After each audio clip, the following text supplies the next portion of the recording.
The Falins, armed only with pistols, drew near. "Keep back," he heard Hale say calmly, and they stopped, young Buck alone going on. "We want that feller," said young Buck. "Well, you don't get him," said Hale quietly. "He's our prisoner. Keep back," he repeated, motioning with the barrel of his shotgun, and young Buck moved backward to his own men. The old man saw Hale and another man, the sergeant, go inside the heavy gate of the stockade. He saw a boy in a cap with a pistol in one hand and a strapped set of books in the other, come running up to the men with the shotguns, and he heard one of them say angrily, "I told you not to come." "I know you did," said the boy imperturbably. "You go on to school," said another of the men, but the boy with the cap shook his head and dropped his books to the ground. The big gate opened just then, and out came Hale and the sergeant, and between them young Dave, his eyes blinking in the sunlight. "Damn ye," he heard Dave say to Hale, "I'll get even with you for this some day." And then the prisoner's eyes caught the horses and shotguns and turned to the group of Falins, and he shrank back, utterly dazed. There was a movement among the Falins, and Devil Judd caught up his other pistol, and with a grim smile got ready. Young Buck had turned to his crowd. "Men," he said, "you know I'll never back down." Devil Judd knew that, too, and he was amazed by the words that followed. "And if you say so, we'll have him or die. But we ain't in our own state now. They got the law and the shotguns on us, and I reckon we'd better go slow." The rest seemed quite willing to go slow, and as they put their pistols up, Devil Judd laughed in his beard. Hale put young Dave on a horse, and the little shotgun cavalcade quietly moved away toward the county seat.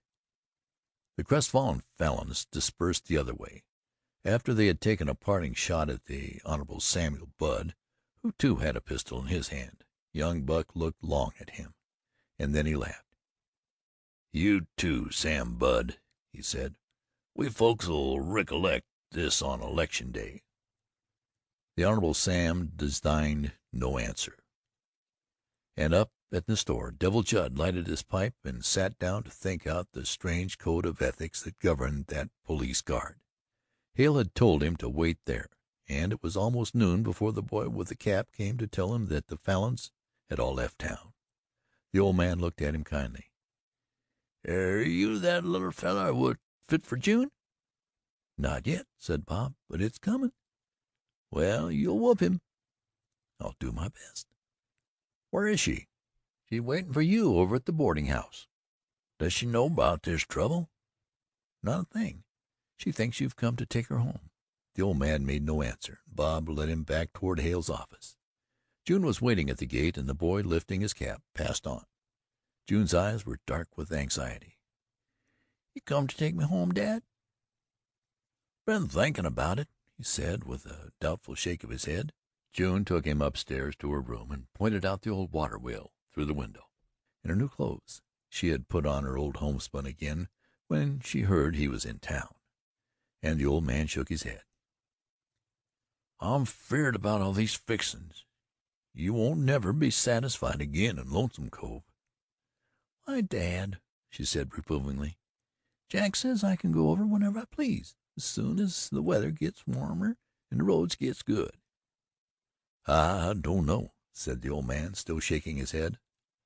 All through dinner she was worried.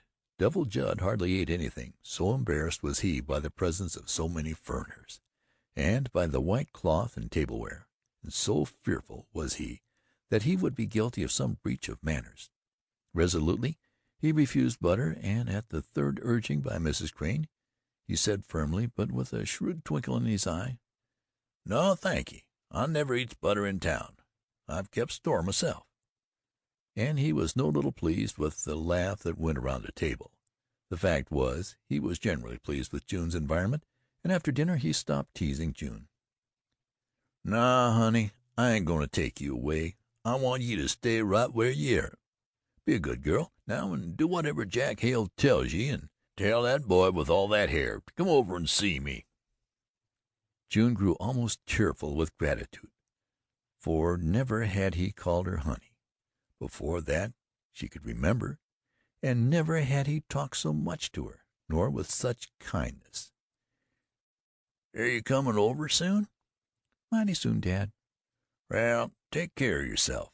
"I will, Dad," she said, and tenderly she watched his great figure slouch out of sight. An hour after dark, as old Judd sat on the porch of the cabin in Lonesome Cove, young Dave Tolliver rode up to the gate on a strange horse. He was in a surly mood.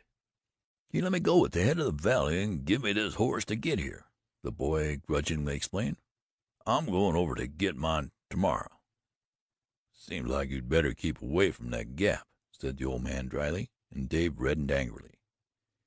"Yes, and first thing you know he'll be over here after you." The old man turned on him sternly. "Jack Hale knows that liquor was mine. He knows I've got a still over here as well as you do, and he's never asked a question nor peeped an eye. I reckon he could come if he thought he oughter, but I'm on this side of the state line. If I was on his side, maybe I'd stop." Young Dave stared, for things were surely coming to a pretty pass in Lonesome Cove. "And I reckon," the old man went on, "it'd be better grace in you to stop sayin' things agin him, for if it hadn't been for him, you'd be laid out by them Falins by this time." It was true, and Dave's silence was forced into another channel. "I wonder," he said presently, "how them Falins always know when I go over thar." "I've been studyin' about that myself," said Devil Judd. Inside, the old step-mother had heard Dave's query. "I seed the Red Fox this afternoon," she quavered at the door. "What was he doin' over here?"